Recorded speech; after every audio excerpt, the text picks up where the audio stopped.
คิดถึงบางโพอยู่บางโพก็จะกลับบางโพเคยอยู่บางโพก็จะกลับบางโพบินโอนหน่อยบองโกยก้นมาสันโอนเช็ดต้นมึงสมัยรู้สมอยู่บางโพคิดถึงบางโพเคยอยู่บางโพคิดถึงบางโพซ้ำลอยตั้งปีชนะมันวัยรุ่นยี่อ่อนคนข้าสังเวียรอยยังจะเสียจะมวยเมฆเมย์เฮ้ยแต่มันชอยมีโอนบ้านกีเมื่อตะเปลนี่ต้อนโกโก้มันตอนดีสมตรมมวยระยะเปลจำโตสะเรเลต้องตามโช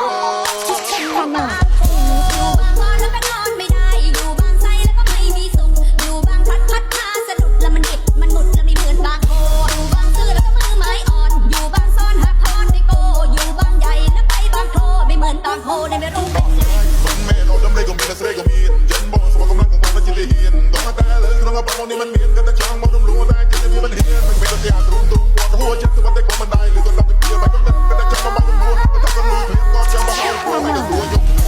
ช่างไม่ต้องเทวดาตามโดนตาเนี่ยคู่ก็ไปช่างเย็นมันร้องกันตรงสนามย้อนย้ำนี่กันทั้งช่างไทยกันส่งจะพาทุบใหญ่มาหกบิ่งต้องก็กาโบลาก็ไฟสังการเลี้ยงใจเสียดายโบแต่สังการช่างไทยเทวดาเอา